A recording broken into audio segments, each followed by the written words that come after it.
Hi, is me Prince. എല്ലാവർക്കും black table YouTube ചാനലിൻ്റെ പുതിയ വീഡിയോയിലേക്ക് സ്വാഗതം. എന്തുണ്ട് വിശേഷങ്ങൾ? എല്ലാവർക്കും സുഖമല്ലേ? എല്ലാവരും ഹാപ്പി അല്ലേ? ഹാപ്പി ആയിട്ടിരിക്കുക. Anything happen life was to go on always positive ആയി. ജോർജിയ സ്കൂൾ വെടിവെപ്പ്. അമേരിക്കയിലെ ജോർജിയ സംസ്ഥാനത്ത് നടന്ന ഒരു സ്കൂൾ വെടിവെപ്പ്. 4 പേരാണ് കൊല്ലപ്പെട്ടത്. ജോർജിയ സംസ്ഥാനത്തെ വിൻഡറിന് സമീപം അവലാച്ചി ഹൈസ്കൂളിലാണ് വെടിവെയ്പ്പ് നടന്നത്. സെപ്റ്റംബർ 4 ബുധനാഴ്ച പ്രാദേശിക സമയം രാവിലെ 10:20 സംഭവം നടന്നത്. ഇതിൽ 4 പേർ കൊല്ലപ്പെടുകയും 9 പേര് ചികിത്സയിലുമാണ്, ആശുപത്രിയിലാണ് 9 പേര്. കൊല്ലപ്പെട്ട 4 പേരിൽ 2 പേര് അധ്യാപകരും 2 പേര് വിദ്യാർത്ഥികളുമാണ്. ആ വിദ്യാർത്ഥികൾക്ക് 14 വയസ്സാണ് 2 പേർക്കും പ്രായമെന്ന് പറയുന്നത്. ആ 9 പേരിൽ 8 പേര് വിദ്യാർത്ഥികളും ഒരാൾ അധ്യാപകനുമാണ് ചികിത്സയിലുള്ളത്. അങ്ങനെ 4 പേരാണ് കൊല്ലപ്പെട്ടത്. ഈ വെടിയുതിർത്തത് 14 വയസ്സ്, ഇവരുടെ തന്നെ സഹപാഠി 14 വയസ്സുകാരനാണ് ഇവർക്ക് നേരെ വെടിയുതിർത്തത്. അമേരിക്കയിൽ ഇത് 2024 നടക്കുന്ന 45ാമത്തെ സ്കൂൾ വെടിവെപ്പാണിത്. അവിടെ സ്ഥിരമായിട്ടിങ്ങനെ നമ്മൾ ചെറുപ്പം തൊട്ടേ വാർത്തകളിൽ കേൾക്കുന്നതാണല്ലോ, സ്ഥിരമായിട്ട് സ്കൂൾ വെടിവെപ്പ്. അതായത് നമ്മുടെയൊക്കെ നാട്ടിലാണെങ്കിൽ അങ്ങോട്ടും ഇങ്ങോട്ടും ഒക്കെ തല്ലുണ്ടാക്കുന്നു, പിള്ളേർ വഴക്കുണ്ടാക്കും. പക്ഷേ അവിടെ എങ്ങനെയാണെന്ന് വെച്ചാൽ ഒന്ന് പറഞ്ഞ രണ്ടാമത്തേന് തോക്കെടുത്ത് വെടിവെപ്പാണ്. അങ്ങനെ ഒരു കൾച്ചറാണ് അവർക്കുള്ളത്. അതുകൊണ്ട് തന്നെ ഇത് സ്ഥിരം വാർത്തകളിൽ നിറയുന്നതാണ്. ഈ വർഷത്തെ കണക്കെടുക്കുമ്പോൾ 45ാമത്തെ സ്കൂൾ വെടിവെപ്പാണ് ഇത്. എങ്കിലും ഇത് മാരകമായിട്ട് ഉള്ളതാണെന്നാണ് അവിടെ നിന്നുള്ള റിപ്പോർട്ടുകൾ വരുന്നത്. കാരണം 9 പേരോളം ചികിത്സയിലും 4 പേര് കൊല്ലപ്പെടുകയും ചെയ്തു. ബുധനാഴ്ച, അതായത് സെപ്റ്റംബർ 4 ബുധനാഴ്ച പ്രാദേശിക സമയം 10:20 അക്രമി ഇവർക്ക് നേരെ വെടിയുതിർത്തത്. ആ വെടിയുതിർത്ത ആളെ കസ്റ്റഡിയിൽ എടുത്തു, അറസ്റ്റ് ചെയ്തു. AR-15 റൈഫിൾ ഉപയോഗിച്ചാണ്, ആ തോക്ക് ഉപയോഗിച്ചാണ് വെടിവെച്ചതെന്നാണ് പുറത്തു വന്ന ആ റിപ്പോർട്ടുകൾ. AR-15 റൈഫിൾ ഉപയോഗിച്ചാണ് വെടിവെച്ചത്. സർവ്വസാധാരണമാണ് അവിടെ കുട്ടികളുടെ കയ്യിലൊക്കെ തോക്കെന്ന് പറയുന്നത്.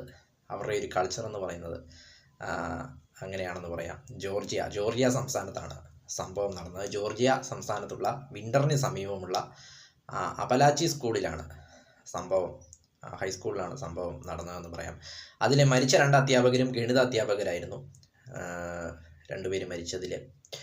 ജോർജിയ സംസ്ഥാനത്തെക്കുറിച്ച് നോക്കുമ്പോൾ അമേരിക്കയിലെ തന്നെ ഏറ്റവും വലിയ സംസ്ഥാനങ്ങളിലൊന്നും, അതോടൊപ്പം ഏറ്റവും കൂടുതൽ ജനസംഖ്യയുള്ള സംസ്ഥാനങ്ങളിലൊന്നുമാണ് ഈ ജോർജിയ സംസ്ഥാനം എന്നത്. ജോർജിയ വലിപ്പത്തിൻ്റെ കാര്യത്തിൽ, അതായത് വിസ്തീർണത്തിൻ്റെ കാര്യത്തിൽ 24ാം സ്ഥാനവും അതോടൊപ്പം ജനസംഖ്യയുടെ കാര്യത്തിൽ 8ാം സ്ഥാനവുമാണ് അമേരിക്കയിലുള്ളത്. അമേരിക്കൻ സംസ്ഥാനങ്ങളിൽ 1732 ഇതിൻ്റെ ചരിത്രം നോക്കുമ്പോൾ 1732 ജോർജിയ സംസ്ഥാനം സംസ്ഥാനമല്ല, ജോർജിയ രൂപീകരിക്കുന്ന 1732. അതായത് ഒരു ബ്രിട്ടീഷ് കോളനി, ബ്രിട്ടീഷ് രാജകീയ കോളനി ആയിട്ടാണ് ഇത് രൂപീകരിച്ചത്. അതായത് ബ്രിട്ടീഷുകാർ രൂപീകരിച്ച 13 കോളനികളിൽ ഏറ്റവും അവസാനത്തെ കോളനിയായിരുന്നു ജോർജിയ എന്നത് 1732. പിന്നീട് 1788 അമേരിക്കയിലെ സംസ്ഥാനമാവുന്നത്. അമേരിക്കൻ സംസ്ഥാനമാവുന്ന 4ാമത്തെ സംസ്ഥാനമായിരുന്നു ജോർജിയ എന്നത് അന്ന് 1788.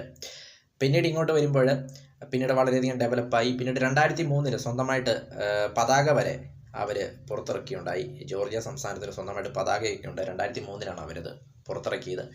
ജോർജിയയുടെ തലസ്ഥാനവും അവിടുത്തെ ഏറ്റവും വലിയ നഗരമെന്ന് പറയുന്നത് അറ്റ്ലാന്റാണ്. ഏറ്റവും വലിയ തലസ്ഥാനവും ഏറ്റവും വലിയ നഗരവും. മറ്റൊരു പ്രത്യേകത എന്നാൽ അതിൻ്റെ മിസിസിപ്പി നദി ഇതുവഴിയാണ് സംസ്ഥാനത്തിലൂടെ കടന്നു പോകുന്നുവെന്നതും സംസ്ഥാനത്തിൻ്റെ മറ്റൊരു പ്രത്യേകതയാണ്. മിസിസിപ്പി നദി എന്നത് അനേകം ടൂറിസ്റ്റുകളെ ഇവിടേക്ക് ആകർഷിക്കുന്ന ഒരു ഘടകമാണ്. മിസിസിപ്പി നദി. അറ്റ്ലാന്റയാണ് ഏറ്റവും